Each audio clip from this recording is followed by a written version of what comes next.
Sa ngalan ng Ama, ng Anak, at ng Espiritu Santo. Amen. Amen. Napakinggan natin ngayon, ikalawang araw ng ating Misa Aguinaldo. Ang salaysay ng Ebanghelyo kung saan ito ay ipinababatid sa atin ang talaan ng salinlahi ng Panginoong Hesukristo.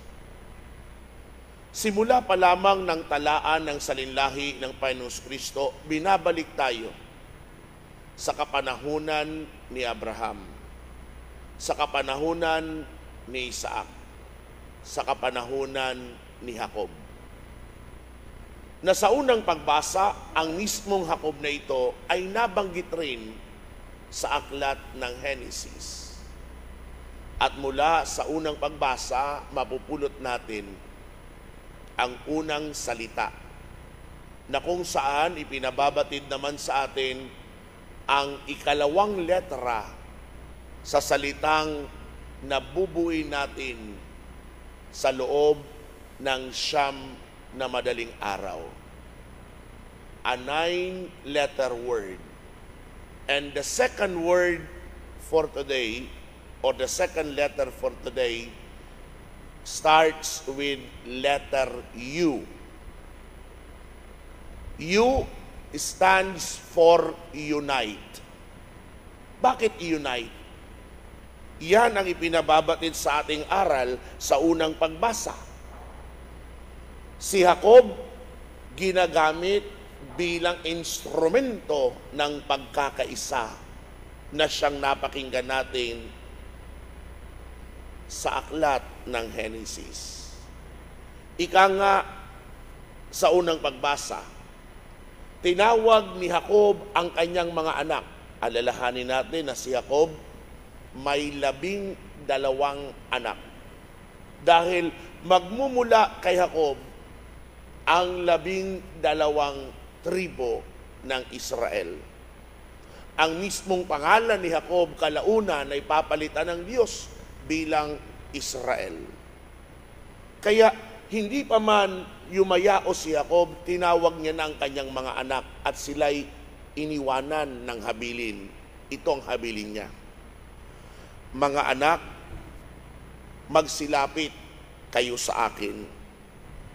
Akong inyong ama ay sumandaling dinggin.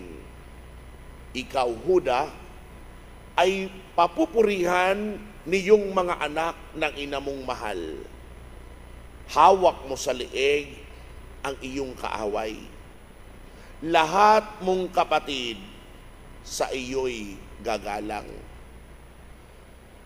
Sa pamagitan ng pananalita na ito ni Jacob, ipinababatid sa atin ang kanyang habilin na kung saan ninanais niya na ang kanyang mga anak magkaroon ng pagkakaisa. At sa pagkakaisang ito, habilin niya ang paggalang sa kanyang anak na si Huda.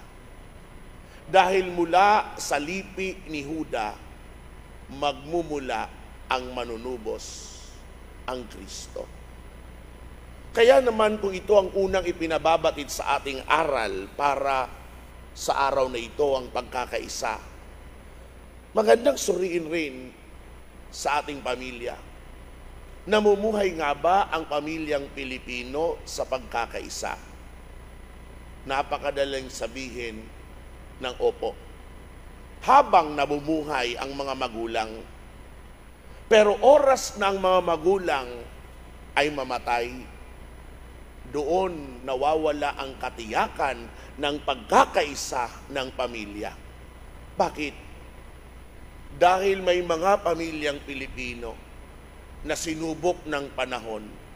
Kapag nawala na ang mga magulang, ang mga anak na naiwan, naroon ang hidwaan, ang di pagkakaunawaan, at iba pa nga na uuwi sa di pag-iintindihan at pagbabangayan.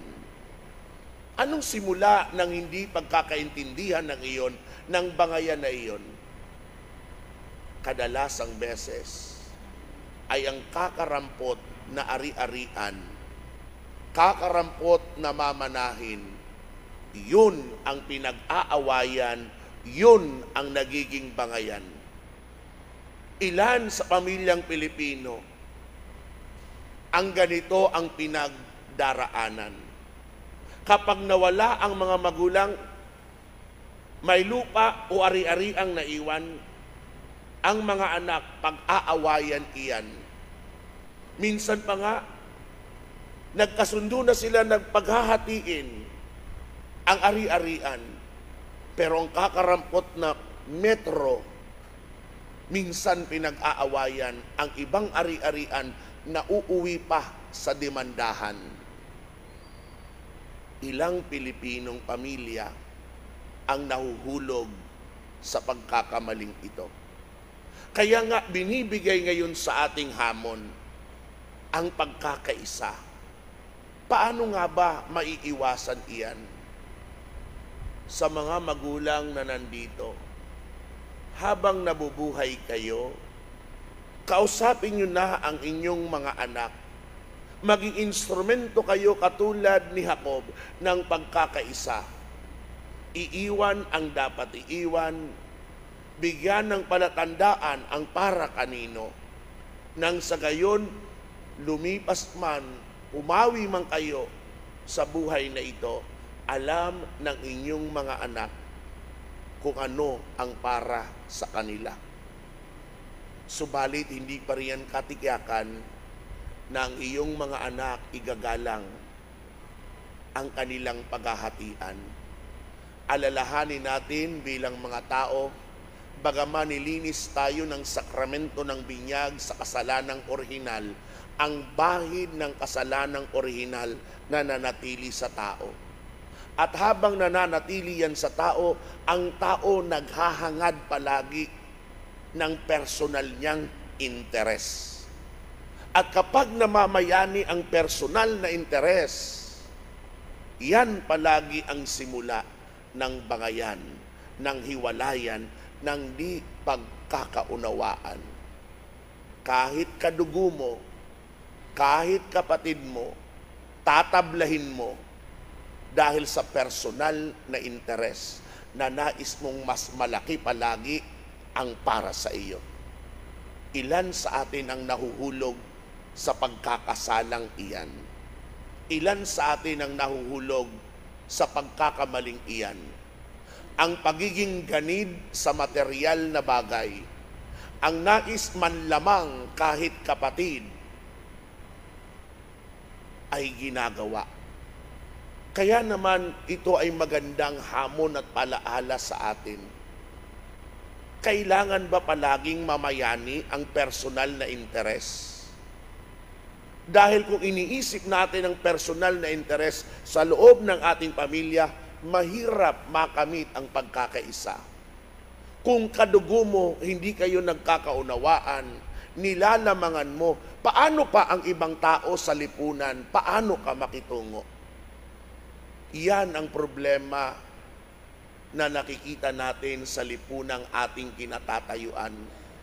May mga tao na iniisip lang ang personal na interes. Mas nanaising makalamang sa kapwa kaysa isipin ang makabubuti sa marami. At yan ang nangyayari sa ating bansa, sa ating lipunan. Ang Pilipino naman ay mapagmahal. Ang Pilipino naman, iniisip ang pamilya. Subalit may iilang Pilipino, iniisip ang sarili, hindi ang kapakanan ng nakakarami. Kaya sabihin mo man maraming masisipag na Pilipino, maraming mabubuting Pilipino, kung may iilan pa rin sa ating bugok sa lipunan, mahahawa ang iba. Katulad ng kamatis. Sa isang lalagyan, kapag may isang bulok na kamatis, hahawaan ng bulok na kamatis na iyan ang iba. Kaya nung ginagawa ng mga magsasaka at alam ang prosesong ito, kapag may nakikitang kamatis, tinatanggal. At yan rin sana ang tanggalin natin sa ating sistema. sa ating pag-uugali ang isipin ng personal ng interes. Isipin natin palagi paano tayo uunlad bilang sama-sama, bilang nagkakaisa. Ang ikalawang aral na ipinababatid sa atin ay mapupulot natin sa Ebanghelyo. Mapapansin nyo sa Ebanghelyo, tuloy-tuloy na ipinababatid sa atin ang salita, ang salinlahi ng Panginoon na walang putol. And the second word is unbroken. One can say that the lineage of our Lord Jesus Christ from Abraham to David, from David to the Babylonian exile, from Babylonian exile to our Lord, it was the unbroken line of Jesus Christ. Kaya mapapaisip tayo, bakit hindi naputol? Bakit tuloy-tuloy? Sa panahon nga natin ngayon, kahit napaka-moderno ng teknolohiya na meron tayo, kahit meron tayong mga computer, hindi kaya nating balikan ang 10 salinlahi na pinanggalingan natin. Bakit kay Jesus? 14, 14, 14. Ito'y natala, ito'y nasusulat. Paano nangyari iyon? Ang sagot doon ay simple. Ang Diyos ay tapat sa kanyang pangako. Sa lumang tipan, ang Diyos nangako kay Abraham, mula sa lipi mo, manggagaling ang Mesiyas. Ang Diyos nangako kay Isaac, mula sa lipi mo, manggagaling ang Mesiyas. Ang Diyos nangako kay Jacob na mula sa kanya, manggagaling ang Mesiyas. Ang Diyos nangako na mula kay Huda, manggagaling ang Mesiyas. Ang Diyos nangako na mula kay David, manggagaling ang Mesiyas. Paulit-ulit ang Diyos nangako sa lumang tipan na ang Mesiyas magmumula sa lipi na ito. Ngayon, ang pangakong iyan natupad sa pamagitan ng talaan ng salinlahi ng Panginoong Kristo. Binabalikan natin ang katapatan ng Diyos upang maging hamon din sa atin. Kapag tayo ba ay nangangako, tinutupad natin. Ilan sa mga nandito ngayon mag-asawa, nung kayo'y kinasal, nangako kayo sa dambana ng Panginoon na magiging tapat sa isa't isa, na magmamahalan. Ang katapatan bang iyan sinasabuhay ba natin hanggang ngayon? O minsan, ang katapatang iyan di natin nagampanan? Sa hanay naming mga kaparian, nung kami ay inordinahan, nangako rin kami sa Panginoon. Ang katapatan bang iyan sa aming pangako, sinasabuhay rin ba namin? O minsan iyan ay natatalikuran? At tayo bilang isang sambayanan ng Diyos, mga binyagan, taon-taon, sinasariwa natin ang ating pangako sa binyag. Lalong-lalo na kapag sumapit ang linggo ng muling pagkabuhay. Tinatanong tayo sa ating pangako sa binyag, nagiging tapat ba tayo? Nagiging totoo ba tayo? Every time that we break our promises, hindi tayo nagiging tapat. Kaya nga ang tawag, we broke that promise. Ang Diyos, kailanman hindi sinisira ang pangakong iyan. He is faithful to His promise. Yan ang ipinababatid sa atin ng talaan ng salinlahi ni Jesus. The unbroken line of Jesus' lineage, because God is faithful to His promise. Dalawang salita, dalawang aral ang muling ipinababatid sa atin ngayong ikalawang araw ng Misa Aguinaldo. Letrang U. The first lesson is unite. The second lesson is unbroken. Let us hold on to these lessons. Panghawakan natin ang aral na ito. Ilapat natin sa ating buhay bilang mga naghahanda sa Kapaskuhan.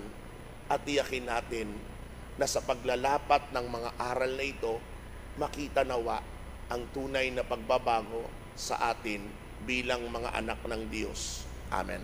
Sa ngalan ng Ama, ng Anak, ng Espiritu Santo. Amen.